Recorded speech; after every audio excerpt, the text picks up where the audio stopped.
Ego and pride aside. I know you, but I don't know you. You know you, but do you know you? Ego and pride aside. You know me, but you don't know me. I know me, but do I know me? Ego and pride aside. I know you when you don't know you. You know me. What time is it?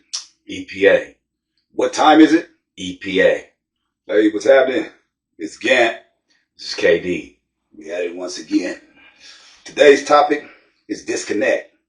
When we talk about disconnect, it's young versus the old. So when I'm going to speak on a little bit of talking about disconnect, it's about how the younger generation doesn't respect or even look up to the older generation.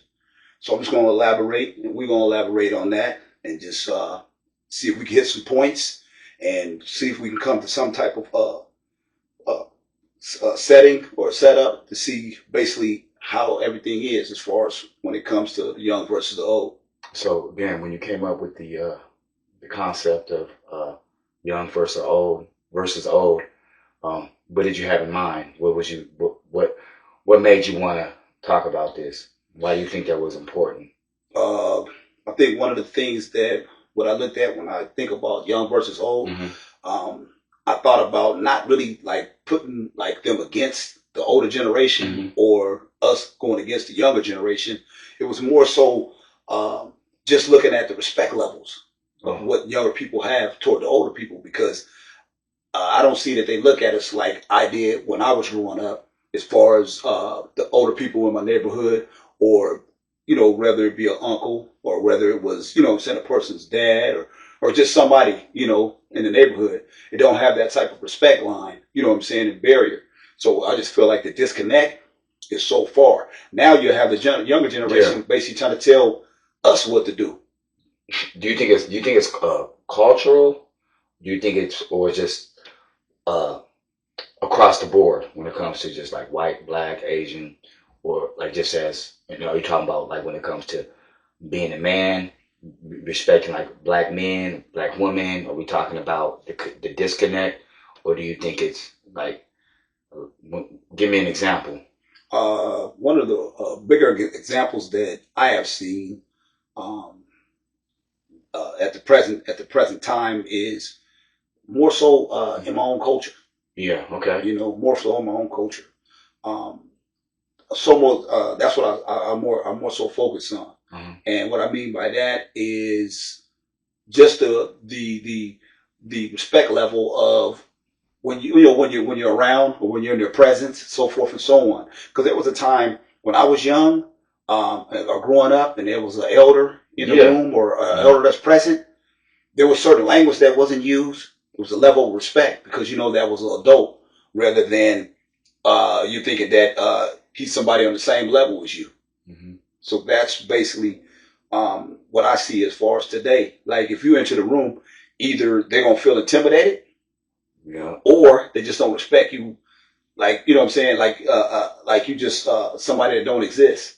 Yeah. And as generation goes on and generation went on, I see it has got worse and worse. As far as when it comes to the younger, when it comes to younger, Do you think it might play? You think it might play into like the role models, like in examples? What are some of the factors that you think that it play in?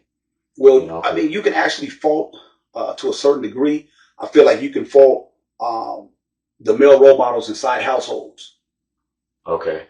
So what I mean by that is, in a lot of situations here today, it's a lot of us is not present.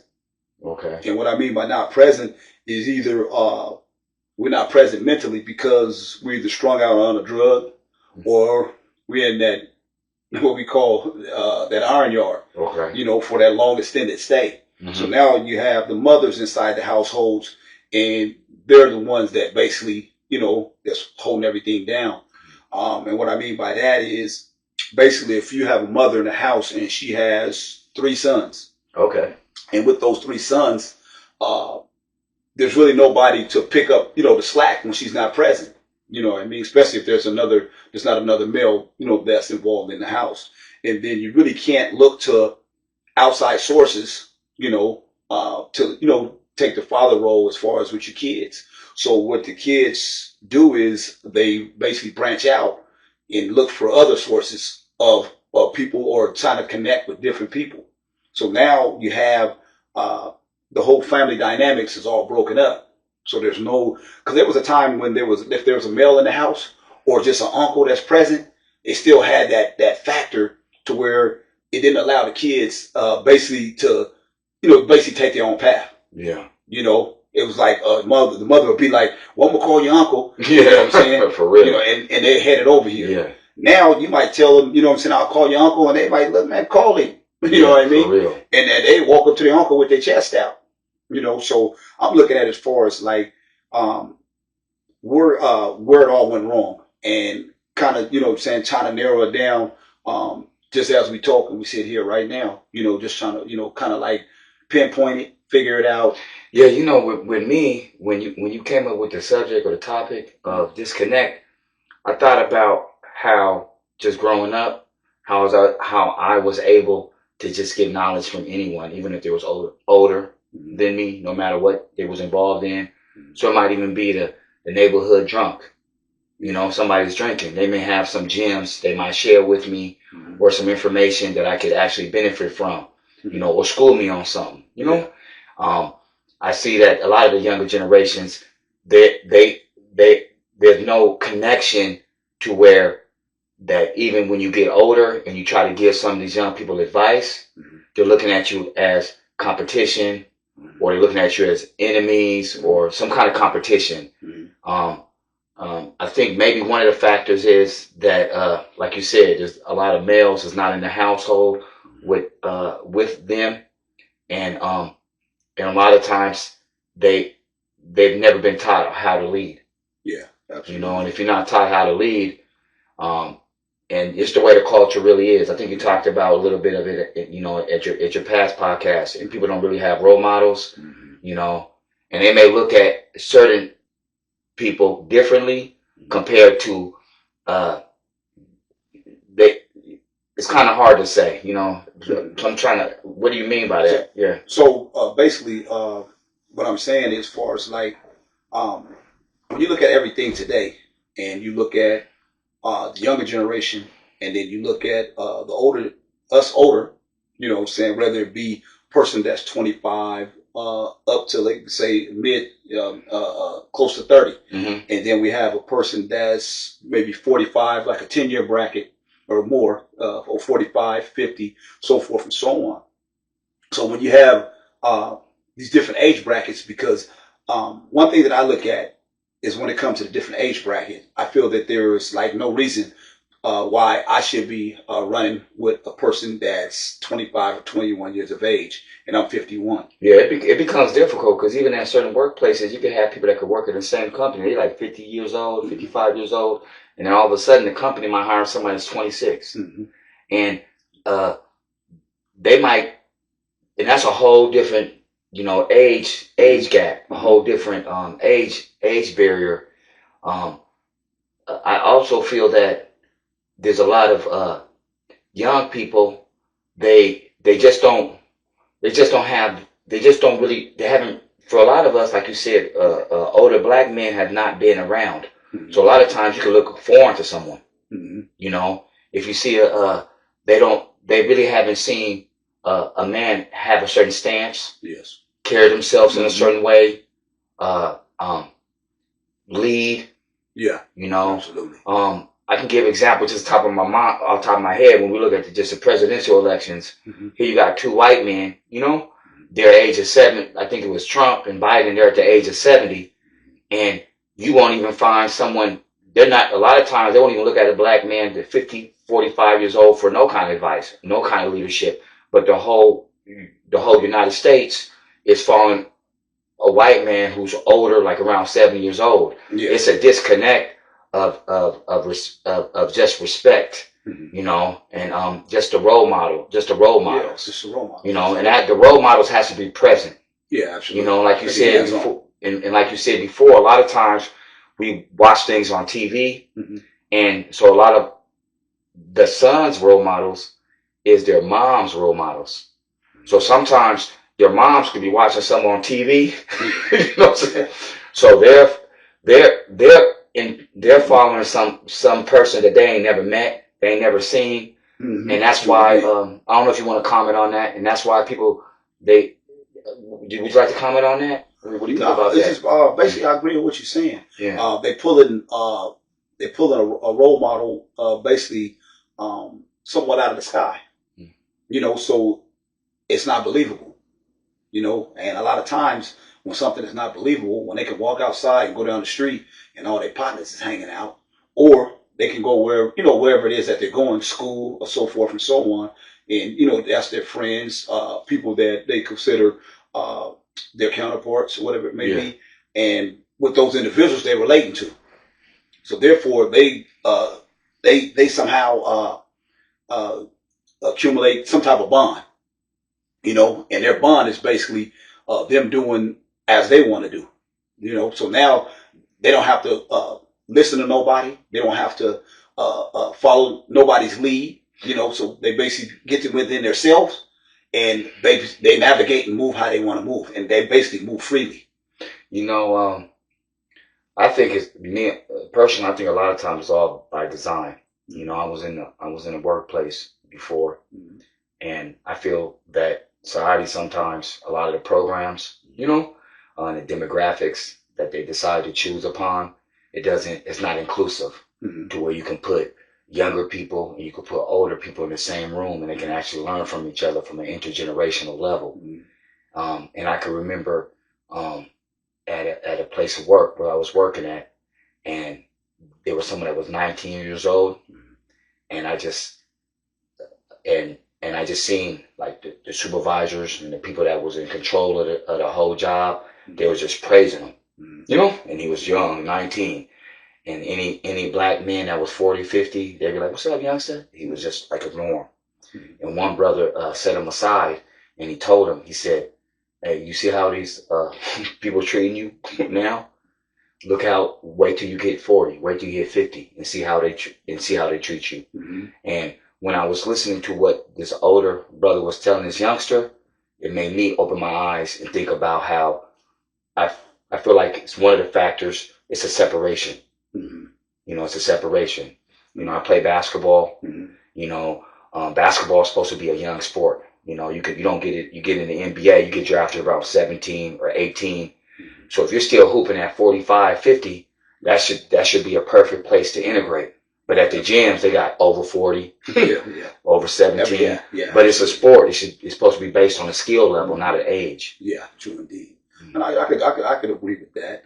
And as far as like what I see now is like when I was growing up, they had like when your mom had something like a gathering, the kids was always separated. So as far as when it came to their functions, so forth and so on, they had the adults group, and they had the kids group. So basically we didn't intermingle with the adults. The adults, they did their thing, they talked, they played cards, they drank, and so forth and so on. But the kids had their own area, and even when it came from you being younger, and then there was the cousins. I can remember a time when I had older cousins, I always just try to run with them. They looked at me as like a little kid. So they telling me, "Man, get on, go home, boy." You know what I'm saying? So forth and so on. So when you get to a certain age, then they allowed you to run with them. You know what I mean? But I still looked at them as like older cousins and so forth and so on. But what I'm kind of like touching on is just like when I'm out here today and I look at just the communication, in the respect levels of, saying when it comes to me and when it comes to the younger generation. I mean, they call me OG, and I don't think they're looking at it as like original gangster or anything like that. They're just meaning me being an older guy. You know what I mean? And I really don't have problems with younger individuals because I tell them like this. And once I see them, I always tell them, "Man, y'all be easy." You know what I mean? Okay. And I respect them as men because they are men. They're not kids. And I don't want them to praise me. I don't want them to look up to me. I don't want them to, you know what I'm saying? What's that? Oh, no, it's just... Oh, yeah. It's just live, man. There ain't no cutting, no nothing. I heard a little sound. I didn't know. But, But anyways, I would say, with the gray, because before I had the gray, I had a situation, right? Okay. And, my beard was all black. My beard actually just turned gray, like roughly about 3 years ago, give or take. Well, actually, it was underneath. Make a long story short, I was somewhere, right? And I'm on my Harley Davidson. So a guy, he's basically, talking to me as if I was one of, his age. Yeah. And he's using the N word and everything, right? Yeah. He's using the N word and so forth and so on, and yeah. we talking and things. So I walk over to the Harley, right?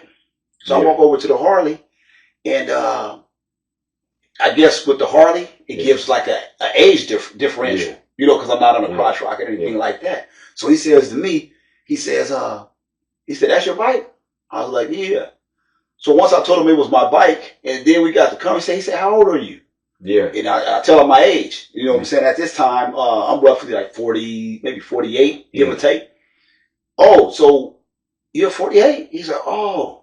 But his whole demeanor and our whole conversation, it stayed the same, but he had a whole different respect level as far as the language that he used. And then he started using, instead of the N word, he did start using the term OG. You know what I mean? But it was crazy. Just once I told him how old I was, and so forth and so on, it was just crazy. And now that I have the gray, they look at me, you know what I'm saying, and knowing that I'm a lot older and so forth. So, and then I carry myself a little differently because I feel like with the younger generation, you know what I'm saying, it's their time in a lot of different things. Yeah. I'm not trying to talk to the girls that they're talking to. Yeah, you know what I mean? As far as the young women, I'm not trying to rock the clothes that they rock. I'm not trying to talk the talk that they talk. You know what I mean? Really, I'm keeping my original way that I do things rather than me trying to adapt to what they got going on. Yeah. You know what I mean? It's just turned out by them. Yeah, and there been times like I know a lot of young individuals because when I was in the joint and everything like that, I had this one workout, because I worked out in workout in the joint, and I had probably maybe about 15. Majority of the individuals that worked out with me was youngsters. You know what I mean? I probably was older than them more than 10 plus years. Yeah. And I had this circuit, and so about 15, maybe out of the whole group, maybe there was like 2 guys that really, was close to my age or maybe a little older. But for the majority of them, they was all youngsters. And we used to do this circuit, push and pull, pull-ups, dips, push-ups, so forth and so on. So I knew a lot of young individuals. So when I got out, one of the individuals invited me to his birthday party. So I go to his birthday party and all, and when I went in there, and then you got to think about it, this is me coming out after almost 16 years. And I finally stepped out because I knew him and so forth and so on. But you got to understand, I haven't been to a club or I haven't really been out. So I'm not really knowing. I'm just going because I know him in the joint. We had a good rapport in the joint. He was very respectful, so forth and so on. And so I go into this club and I instantly knew and felt that this wasn't my setting. Why? What made you think that? Because it was just their movement, their talk. Another thing, I don't drink or anything like that, but just their movement and the way they was talking. And I just felt that I was, you know what I'm saying? I was out of place. You know what I'm saying? Just for me, because I felt like for me, this is how I look at it. When I was younger and I started seeing my aunts that, I've been in a household where they raised me. If I see them in a location that I was in, like a club or something, I'm out of there. You know what I mean? Because it just didn't feel comfortable. Nowadays, you see like mothers with their daughters, their sons, they're just kicking it at the club. What do you think about they're 21, let's have a drink, and so that's different. It's a different time now. Yeah, it's a different time. So I see that everybody's kind of integrating. So now when you have situations like that, everybody mingling the same, now they look at you the same. You know what I mean? Yeah. If you're going to do the same thing that they're going to look at the daughters, they're going to look at the mothers, they're going to look at the sons, they're going to look at the fathers, they're going to look at everybody on the same thing. Everybody's going to be on the same level. Same level. It's just an age. It's just a number. Yeah, it's just a number. Yeah. And I mean, even now, you have to where I feel like there's cutoff points as far as when it comes to a male messing with a female. For me. Okay. You know what I mean? I can't see myself messing with anything probably under 30. Yeah. You know what I mean? Because when you get to them numbers like that, it just feels awkward. You know what I'm saying? Especially if you have a girlfriend or you have a wife. You know what I'm saying? Or you have a daughter. You know what I'm saying? That's 26, 27 years of age, so forth and so on. And so with all these things, we fall back into the respect level. You know what I mean? So if you're a younger individual and you looking at somebody that knows your dad or so forth and so on, but you're here with him You know what I'm saying? It's awkward. Yeah. Yeah, you're awkward. Yeah, you're using the N word and so forth and so on. And it's also limits too. Because I was thinking about it. It seems like when you see on TV, it's like the height of the people. Like nowadays, a lot of them rappers, they be like 17, 21. You know, entertainment artists. Yeah. You know, basketball players, and we just don't have too many people winning. You know, like too many people winning at the age of like 35, 40. Yeah. The way the system is set up, it's not set up to where you have like a man winning at that age. Yeah. You know to where where you can see somebody like, oh man, I'll be like him. You know, usually it used to be I think you talk at your other podcast, it could be your uncle or father figure held down a job. You know, you find people now with the credit, they could be on the same levels as someone that's 30 or 40 years old. It's the way the system. Yeah. You know, it just taps out. It goes like always. I heard people say before, and I think that it's kind of a narrative that people use where they say every man for themselves.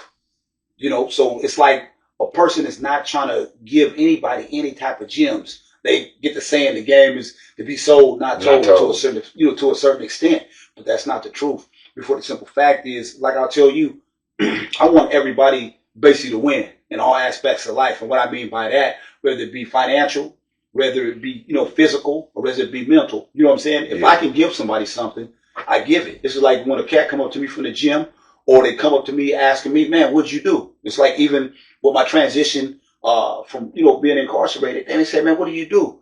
I say, man, it's just like inside, man. You got to get on the program. Man, it's funny because I think that we just haven't been conditioned, for a lot of people don't really think that they want somebody else winning. When you hear the rap songs, all you hear about is protecting yourself from haterism. It ain't nothing about anyone support, not hating, winning, giving somebody advice. If you try to tell a youngster something, they're looking at you like, I got this. They feel like they can get a lot of information from the video games more than they can from real life.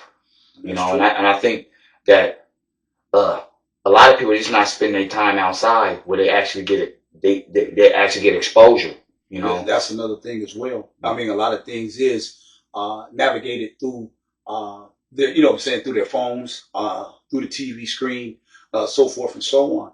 But I have to ask myself, and I have to ask everybody, who's at fault?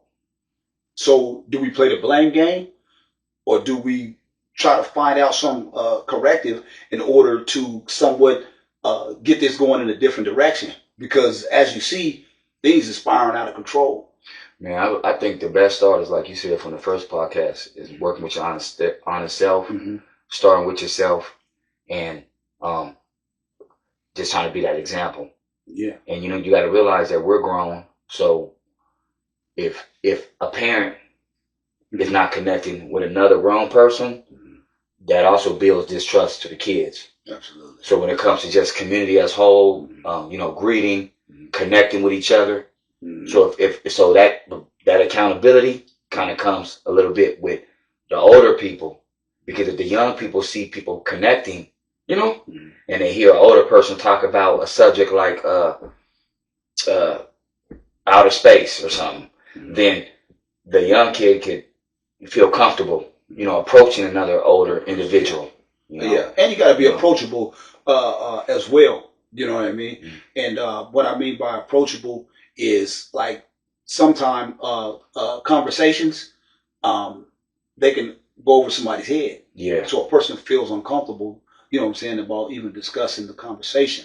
And that's why what I do is I don't try to make myself sound, highly educated, or I'm on a whole nother, planet than another individual. I speak to him, not at him. You know what I'm saying? To get a better understanding. It's like, and I have to say that is because with me having a son that's 15 years of age, I understand at one time he was always on my hip, stayed there. But as he got older, you could see that he started to mature. And that's what he's supposed to do. At some point in time, he's supposed to come off from under, what I'm saying, your hip, or off from under your wing. But my thing is, I want to give him the lessons in order for him, you know what I'm saying, to take the next steps in life, you know, because he has that point to where he gets 16, he has that point to where he gets 18, he has that point to where he gets 21. Once he gets 21, now it's 25, 28, so forth and so on. And what you want to do is you want to instill in them individuals those things of respect, because I want him to respect his elders. You know what I mean? And you know, one thing for a lot of the youngsters, respecting your elders is respecting yourself. Absolutely. Because one day you're going to be older like that.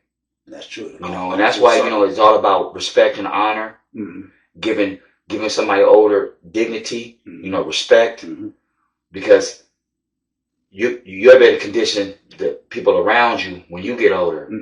You know, so I always try to speak. That's what I try to do. When I see somebody that's older than me, if I see somebody at the grocery store, I just speak. Yeah, you know, me as well. You know, because me as a, you know, as a black person, I deserve respect. You know, and I feel that by you promoting respect of yourself, it's gonna catch fire. It's like having like a spark. It'll follow. It's gonna follow. I speak to the youngsters as well. I give them, you know, like the head fake, what's happening, you know what I mean, so forth and so on. Because you can say the wrong what's happening or what's up, and they can take it the wrong way. Yeah, you know what I mean. And at the same time, I try to meet them with that and stay in my lane too. Yeah, you know what I mean by stay in my lane and stay in my scope. You know, my scope is just the age bracket that I'm in. Yeah, you know, and try to take things, you know, even on the basketball court, how people communicate. I try not to take it personal, not try to go into a time machine and act like it's 1980 or 1990 or something when you're playing basketball. And just, you know, oh man, this person's young, you know, and just kind of step away. Yeah, they're I will say, for younger people, their communication is on a whole another level. And what I mean by that is different, you know, because when I was growing up, calling a young, you could say a young man or a grown man, call him the bitch word, punk, or whatever it may be, them words right there. I know you, but I don't know you. You know you, but do you know you? Ego and pride aside. You know me, but you don't know me. I know me, but do I know me? Ego and pride aside. I know you when you don't know you. You know me and I don't know me. That voice in your head been heard for a long time. Artificially a mystery in your own mind. In the car with you, always hit you with the calm trash. Developing the issue with some shit you could've walked past. All that wrong math, long ass idling. Tribal shit when your mind's your best survival kit. At war with yourself, arguing with the barber dude. You your own worst enemy, sabotaging you. Voices and choices, don't drink the poison. Poised and wise, defining your own ordinance. Boys to men coming into your own consciousness. Waking up, finding yourself finally on top of shit. Ego and pride aside. I know you, but I don't know you. You know you, but do you know you? Ego and pride aside. You know me, but you don't know me. I know me, but do I know me? Ego and pride aside. I know you and you don't know you. You know me and I don't know me. Ego and pride aside.